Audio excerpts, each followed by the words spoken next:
ಆ, K K M Syed ಸಾಹೇಬ್ರವರ ಅವರ ಒಂದು ಈ ಒಂದು ಸಾಮಾಜಿಕ ಕಳಕಳಿ ಏನೇನು ಕಾರ್ಯಕ್ರಮ ಬೆಳಗ್ಗೆಯಿಂದ ಅವ್ರು ಈಗಾಗಲೇ ಕೊಪ್ಪಳದ ನಮ್ಮ ಭಾಗದ ಆರಾಧ್ಯ ದೈವ ಅಭಿನವ ಶ್ರೀ ಗವಿಸಿದ್ದೇಶ್ವರ ಗವಿಮಠಕ್ಕೆ ಭೇಟಿ ಕೊಟ್ಟು ಆಶೀರ್ವಾದ ಪಡೆದುಕೊಂಡು ತದನಂತರ ಸೈಯದ್ ಶ್ರೀ ಖಾದ್ರಿ ದರ್ಗಾಕ್ಕೆ ಭೇಟಿ ಕೊಟ್ಟು ತದನಂತರ ನೇರವಾಗಿ ಇಲ್ಲಿ ರುದ್ರಾಶ್ರಮಕ್ಕೆ ಬಂದು ಅವರ ಹುಟ್ಟುಹಬ್ಬವನ್ನು ಆಚರಣೆ ಮಾಡ್ತಾ ಇದ್ದಾರೆ. ತದನಂತರ ಶ್ರೀ ಹುಲಿಗೆಮ್ಮ ದೇವಿ ಆರಾಧ್ಯ ದೈವ ಹಾಗೂ ಅವರ ಒಂದು ದೇವಸ್ಥಾನಕ್ಕೆ ಹೋಗುವುದಿದೆ. ಅದೇ ರೀತಿಯಾಗಿ ನಾನಾ ಹೊಸಳ್ಳಿಯಲ್ಲಿ ಉಚಿತವಾಗಿ ಕಣ್ಣಿನ ತಪಾಸಣೆ ಆರೋಗ್ಯ ತಪಾಸಣೆ ಹಮ್ಮಿಕೊಳ್ಳಲಾಗಿದೆ.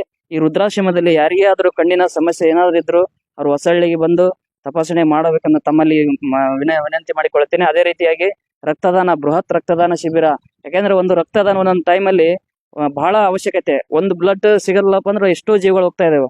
ಅಂತ ಒಂದು ಸಾಮಾಜಿಕ ಕಳಕಳಿ ಇರ್ತಕ್ಕಂಥ ನಮ್ಮ ಸೈಯದ್ ಫೌಂಡೇಶನ್ ವತಿಯಿಂದ ಆ ಒಂದು ರಕ್ತದಾನ ಶಿಬಿರ ಹಮ್ಮಿಕೊಳ್ಳಲಾಗಿದೆ. ಅದೇ ರೀತಿ ಕಡು ಬಡವರು ಇರ್ತಕ್ಕಂಥ ಸರ್ಕಾರಿ ಶಾಲಾ ಮಕ್ಕಳಿಗೆ ಉಚಿತವಾಗಿ ಪೆನ್ನು, ಪುಸ್ತಕ, ನೋಟ್ಬುಕ್ ಕೊಡುವುದರ ಮುಖಾಂತರ ಹಾಗೂ 4,000 ನಮಗೆ ಉಸಿರಾಡಕ್ಕೆ ಗಿಡ ಬಹಳ ಮುಖ್ಯ. ಒಂದು ಸ್ವಲ್ಪ ಗಾಳಿ ಇರಲ್ಲಪ್ಪ ಅಂದ್ರೆ ನಮ್ಮ ಉಸಿರೇ ನಿಂತು ಬಿಡುತ್ತೆ. ಅಂತಹ ಒಂದು ಇನ್ನೊಂದು ಸಾಮಾಜಿಕ ಕಾರ್ಯ ಏನಪ್ಪಾ ಅಂದ್ರೆ 4,000 ಸಸಿಗಳಿಗೆ ಹಚ್ಚುವುದಕ್ಕೆ ಇವತ್ತೇ ಅವಕ್ಕೆ ಚಾಲನೆ ಕೊಡ್ತಾ ಇದ್ದಾರೆ. ಅದೇ ಹೊಸಳ್ಳಿ ಗ್ರಾಮದಲ್ಲಿ ಆ ಒಂದು ಇನ್ನೂ ಅನೇಕ ಹಸಿದವರಿಗೆ ಅನ್ನ ಸಂತರ್ಪಣೆ ಅಂತ ಅದು ಒಂದು ಕಾರ್ಯಕ್ರಮ ಹಮ್ಮಿಕೊಳ್ಳಲಾಗಿದೆ. ಅನೇಕ ಸಾಮಾಜಿಕ ಕಳಕಳಿಯ ಒಂದು ಕೆಲಸಗಳನ್ನು ಹಮ್ಮಿಕೊಳ್ಳಿ. ತಾವು ಕೂಡ ಆ ಒಂದು ಹುಟ್ಟಹಬ್ಬದಲ್ಲಿ ಭಾಗವಹಿಸಿ ಅದೇ ರೀತಿಯಾಗಿ ಇನ್ನೋರ್ವ ಈ ಒಂದು ಆಶ್ರಮದ ಉಸ್ತುವಾರಾಗಿರ್ತಕ್ಕಂಥ ಕೃಷ್ಣಪ್ಪ ಸರ್ ಅವರು ಈ ಒಂದು ಹುಟ್ಟಹಬ್ಬದ ಅಂಗವಾಗಿ 2 ಮಾತುಗಳನ್ನು ಹೇಳ್ಬೇಕಂತ ವಿನಂತಿ.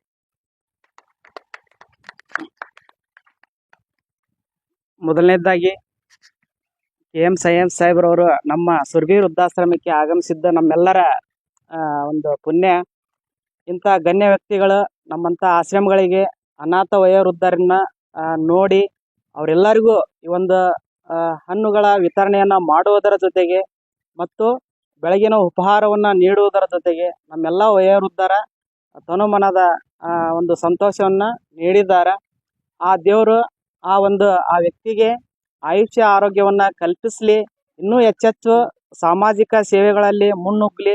ಯಾಕಂದ್ರೆ ಇವತ್ತಿನ ದಿವಸ ಎಷ್ಟೋ ಹಳ್ಳಿಗಳ ಒಳಗಡೆ ಸಸಿಗಳನ್ನು ನೆಡುವುದಾಗಿರಲಿ, ಬಡ ಮಕ್ಕಳಿಗೆ, ಶಾಲಾ ವಿದ್ಯಾರ್ಥಿಗಳಿಗೆ ಪುಸ್ತಕಗಳನ್ನು ನೀಡುವುದಾಗಿರಲಿ, ಮತ್ತು ನಮ್ಮಂಥ ಅನೇಕ ಅನಾಥ ವೃದ್ಧರಿಗೆ, ಅನಾಥ ಮಕ್ಕಳಿಗೆ ಇಂಥ ಕಿಟ್ಗಳನ್ನು ನೀಡುವುದಾಗಿರಲಿ, ಇಂಥ ಸಾಮಾಜಿಕ ಸೇವೆಯಲ್ಲಿ ತೊಡಗಿರ್ತಕ್ಕಂಥ ಇಂಥ ಗಣ್ಯ ವ್ಯಕ್ತಿಗಳು ಇನ್ನೂ ಹೆಚ್ಚೆಚ್ಚು ಬೆಳೀಲಿ. ಈ ಕೊಪ್ಪಳದಲ್ಲಿ ಅಂಥ ಹೆಸರುಗಳು ಇನ್ನೂ ಉಜ್ವಲವಾಗಿ ಬೆಳೀಲಿ ಅಂತಂದು ಹಾರೈಸ್ತಾ, ನಮ್ಮೆಲ್ಲ ವೃದ್ಧರ ಪರವಾಗಿ, ನಮ್ಮ ಆಶ್ರಮದ ಪರವಾಗಿ ಆ ದೇವರು ಅವರಿಗೆ ಮತ್ತೊಮ್ಮೆ ದಯೆಯನ್ನು ಕೋರಲಿ ಅಂತಂದು ಈ ಒಂದು ಹುಟ್ಟಹಬ್ಬದ ಪ್ರಯುಕ್ತ ಹಾರೈಸುತ್ತೇನೆ.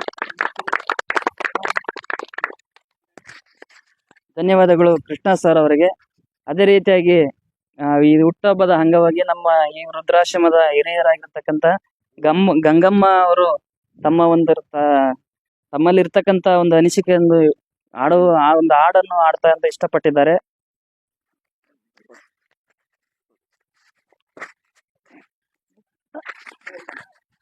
ಅವ್ವ ಹೆಂಗ ಮರಿಯನ್ರೆ ಈ ಮಹಾತ್ಮರನ, ಅಪ್ಪಪ್ಪ ಹೆಂಗ ಮರಿಯನ್ರೆ ಈ ಮುದಕರನ. 1949 ಇಸ್ವ 10/17 ಸ್ವಾತಂತ್ರ್ಯ ಪಡೆದಾರಲ್ಲ, 10/17 ಸ್ವಾತಂತ್ರ್ಯ ಪಡೆದಾರಲ್ಲ. ಅವ್ವ ಹೆಂಗ ಮರಿಯನ್ರೆ ಈ ಮಹಾತ್ಮರನ, ಅಪ್ಪಪ್ಪ ಹೆಂಗ ಮರಿಯನ್ರೆ ಈ ಮುದಕರನ. ಕೋಟೋ ಬೂಟವನ್ನ ಕಿರೀಟವಾಗಿ ಮೆರೆವಾಗ, ಕೋಟು ಬೂಟವನ್ನ ನೀಟವಾಗಿ ಮೆರೆವಾಗ, ಕೋಟಿಲ್ಲ ಬ್ರಿಟಿಷರನ ಸ್ವಾತಂತ್ರ್ಯ ಪಡೆದಾರಲ್ಲ, ಕೋಟಿಲ್ಲ ಬ್ರಿಟಿಷರನ ಸ್ವಾತಂತ್ರ್ಯ ಪಡೆದಾರಲ್ಲ. ಅವ್ವ ಹೆಂಗ ಮರಿಯನ್ರೆ ಈ ಮಹಾತ್ಮರನ, ಅಪ್ಪಪ್ಪ ಹೆಂಗ ಮರಿಯನ್ರೆ ಈ ಮುದಕರನ. ದೇಶ ಪ್ರಕಾಶದೋಳು ಹೇಸಿಗೆ ಬೆಳೆದು ದೇಶ ಪ್ರಕಾಶದೋಳು ಹೇಸಿಗೆ ಬೆಳೆದು ದಾಚಂದು ಈ ಜನರು ದೂರ ಮಾಡಿ ದೂರಲ್ಲ ದಾಚಂದು ಈ ಜನರು ದೂರ ಮಾಡಿ ದೂರಲ್ಲ ಅವ್ವವ್ವ ಹೆಂಗ ಮರಿಯನ್ರೇ ಈ ಮಹಾತ್ಮರನ ಅಪ್ಪಪ್ಪ ಹೆಂಗ ಮರಿಯನ್ರೇ ಈ ಮುದಕರನ ಮಕ್ಕ ಮೊಮ್ಮಕ್ಕಳೊಡನೆ ಪ್ರಾರ್ಥನೆ ಮಾಡುವಾಗ ದೃಷ್ಟ ಗೋಶಂಬೋ ಬಂದು ಗುಂಡಾಕಿ ಪೋದನಲ್ಲ ದೃಷ್ಟ ಗೋಶಂಬೋ ಬಂದು ಗುಂಡಾಕಿ